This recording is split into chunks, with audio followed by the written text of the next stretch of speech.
Welcome to Friday's edition of the Brew. Today we have Paulina Likos, as always, on our Friday show. Today she is going to talk about Broadcom joining the $1 trillion club. That's exciting.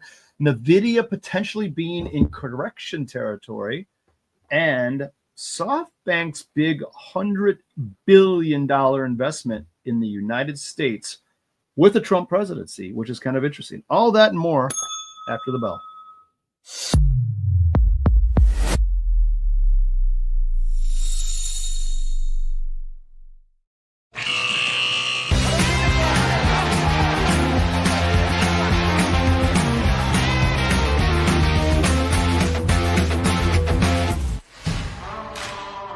Oh, Paulina, Yellowstone, here we go.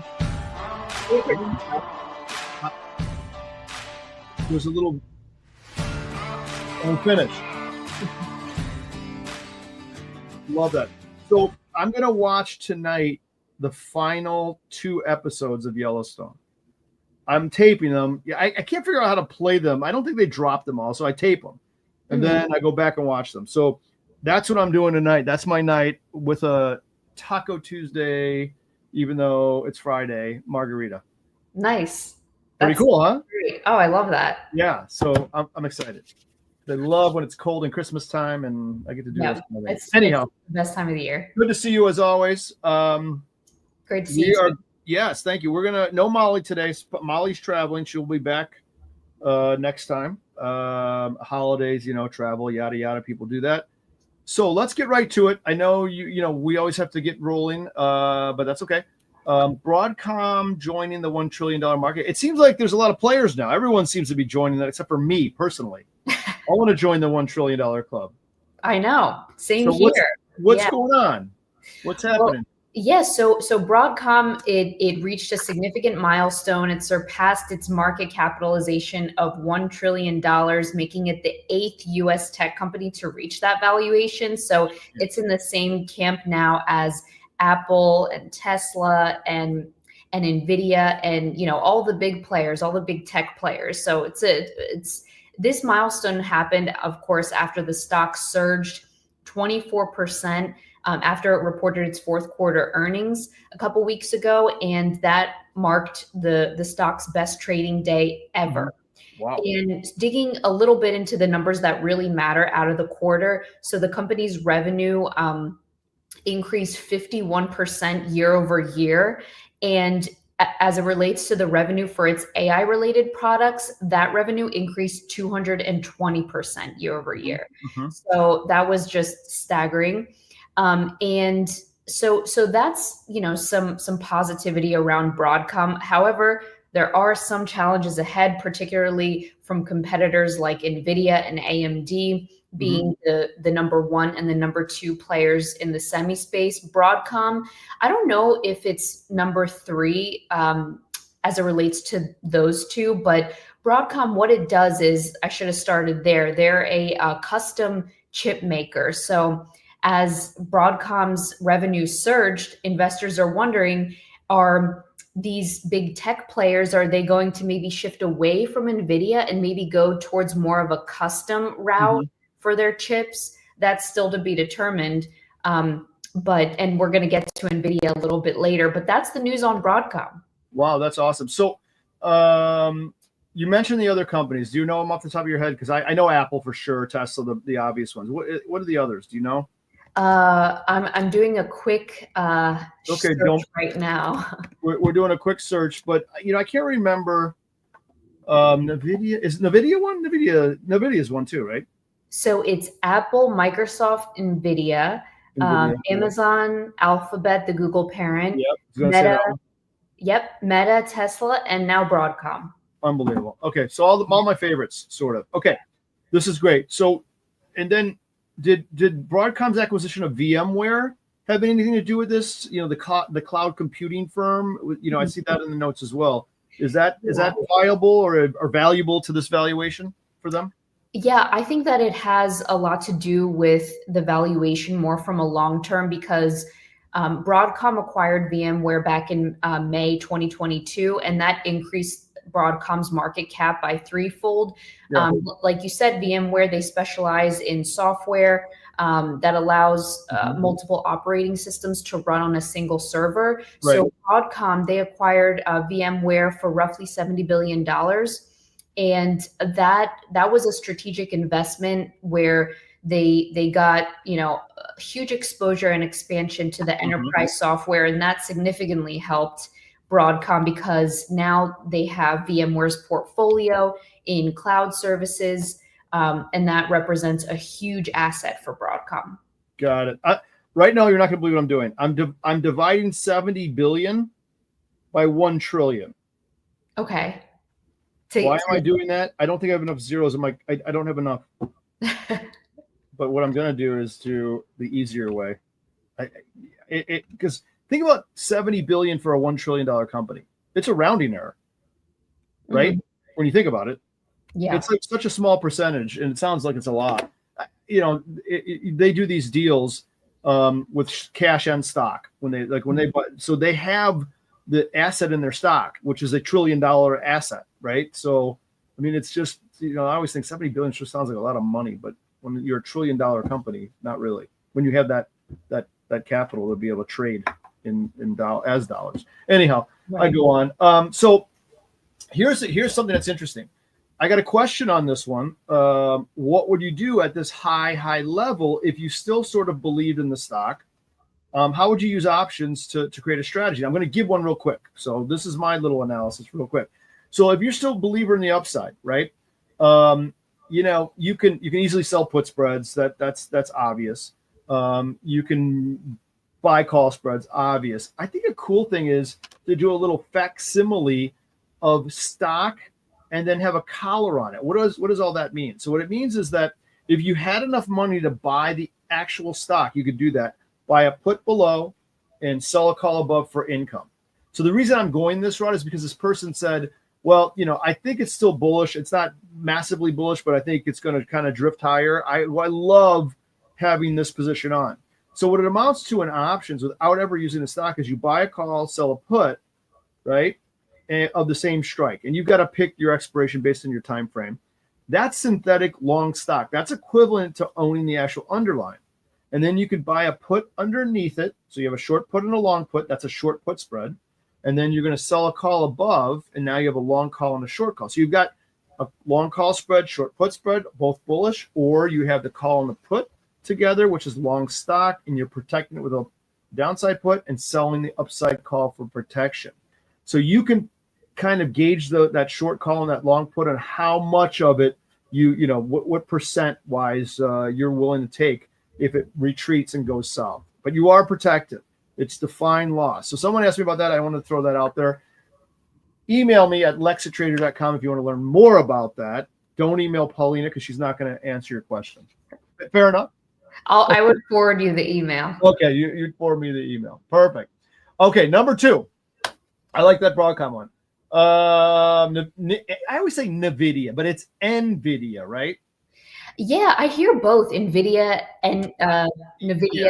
I think you say it correctly. You say NVIDIA. I say NVIDIA. There's no I between it. It's just N and NVIDIA. Okay, NVIDIA. So it's reached correction territory. What does that amount to? Is that 10% correction? Is that what it is? It's defined as a decline of 10% or more from the highs. Yeah. From the highs. Okay, so it sounds like we're there. Is that accurate? Yes. Tell us about it.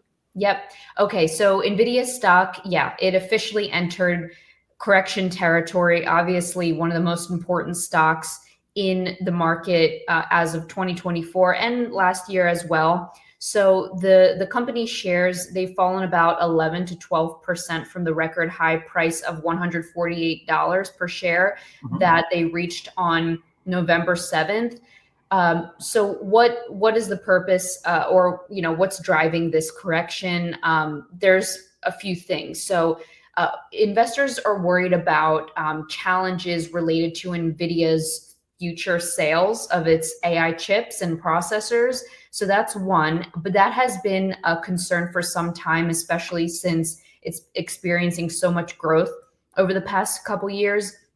Another concern is geopolitical issues, particularly with China. The U.S. and China political relations aren't, the greatest right now, so that could potentially affect chip sales in the future.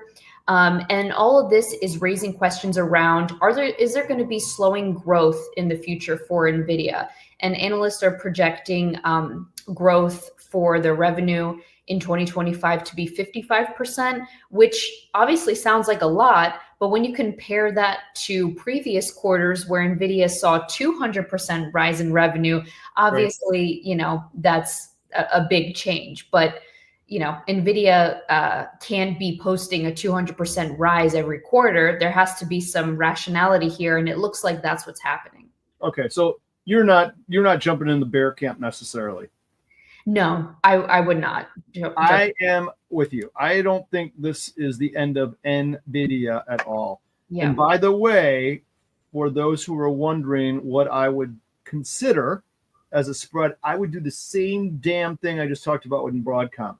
Now I've got a new baseline stock price I can purchase with the long call short put, same strike, same month, right? I can choose my pain relative to my protective put and how much upside I want to have with my short call. I would do the same thing here, especially on the pullback. So I'm getting better value now. Again, it's not a good downside play, what I'm saying, but you're a believer in the upside here. That's the purpose of this trade. You don't even need to touch the stock with this. Granted, if you're a stock person and who needs dividends, you can make that argument with me. You're not getting them with options unless the stock really rallies. You can exercise that call, but that's for another time. So that's a good play for this NVIDIA situation as well. I think I like this one. Okay, I'm a big green check on NVIDIA. I still love it. Wonderful. Moving along. Oh, by the way, you have here about Wall Street. I'm assuming the institutions probably love this pullback, right? Wall Street and the gang. I'm assuming they just kill it. Yeah, even though with the recent correction, Wall Street, they're definitely still bullish on NVIDIA. The things that they're considering are the company's continued dominance in the AI chip market. There's upcoming product launches, like their Blackwell platform. And it's, even though they might not be showing a 200% rise in revenue, they're still going to be showing year-over-year increases. And obviously that is what investors want to see. So yeah, there are even obviously some analysts, they have increasing price targets for 2025 that could potentially surpass Apple's market value. So NVIDIA is still a stock to watch next year. Got it. Okay. I love it. I'm with you on that one. Let's move to Japan. SoftBank. Talk to me. I saw Trump on with the chairman of SoftBank yesterday. I'm not even going to try to pronounce his name. I'll devour it. So tell me what's going on here. Yeah. Okay. So SoftBank CEO, his name is Masayoshi-san. Did you just say that with perfection? I tried my best. I hope I pronounced it correctly. That was actually excellent. Thank you. Yeah. Japanese CEO. SoftBank is from Japan. So he announced a huge $100 billion investment in the United States. He is very confident, he said at a recent conference at Mar-a-Lago, he's very confident in the U.S. economy. He stated that he grew even more confident in the U.S. after Trump's victory. Trump responded to this investment saying that it's a monumental demonstration of confidence in America's future. So where is this $100 billion going to go? Well, we don't know exactly how it's going to be divided, but he said that he wants to build out AI infrastructure. So he's going to be building out data centers, energy production facilities, semiconductor manufacturing, the heart of what's needed for the future of AI technology. So he's going to be, rolling out that money to these developments. Okay. So SoftBank is a massive multinational kind of a venture capital fund of sorts, right? Yeah, that's what it is. Okay. And then they're super technology focused, right? Yes. Okay, so I'm going to ask the obvious question, or say the obvious question. Gotta mean a, what ton of jobs with that kind of investment, right? I would imagine, and for America. Oh, absolutely. I Yeah. think I don't quote me on the number, but it might create something uh, like 100,000 That's jobs. what I heard. Yeah, That's what Trump said. It's going to create 100,000 jobs. That was a yeah, horrible impression, but I love that trying to was do a it. good one. I love when Shane Gillis does it, the comedian. He's the best Trump impersonator. No, that's a massive though. Gal, and the Donald said on TV, and I was randomly watching this. It was behind my back and it was on. I turned around when I was working the other day, and Donald said, "Let's make it 200 billion," and the guy started laughing. It was hilarious. So Yeah, you never know with Donald the way he negotiates. 200 billion could be the number, but that's massive. I love it. I think these two guys really like each other and respect each other. So love the AI investment. We need it in yeah. America with these data centers and everything around that, electricity, you name it. So that's awesome. That's a good one. Can you buy that stock? Do you know? I'm looking up SoFi Bank. Yeah, it's got a ticker. It's SoftBank. SoftBank. That's what I'm seeing. Yeah, it's $31. Okay. Does that sound right?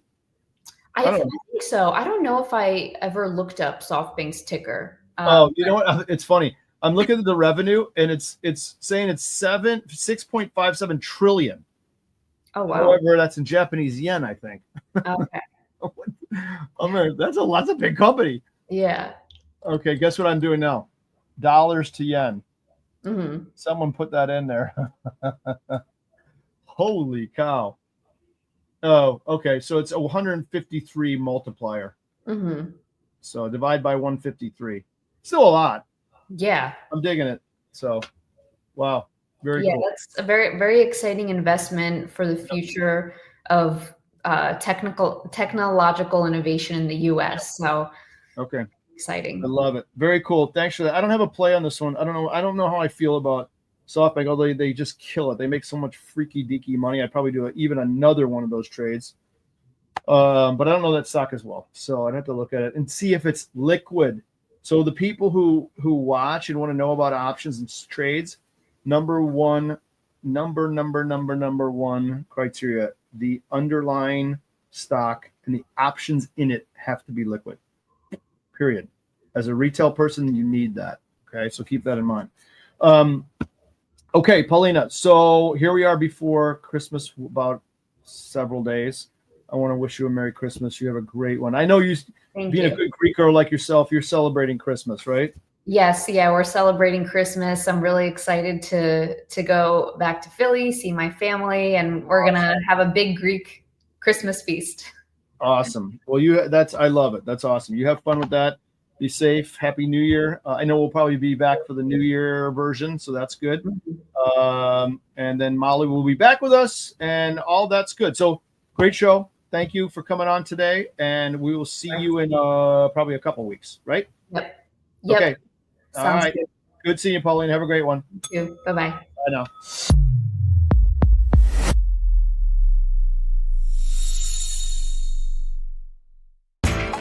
You know how the financial world goes. Here comes the buzzkill. Please make sure to take some time to read this boring disclaimer. We will owe you one.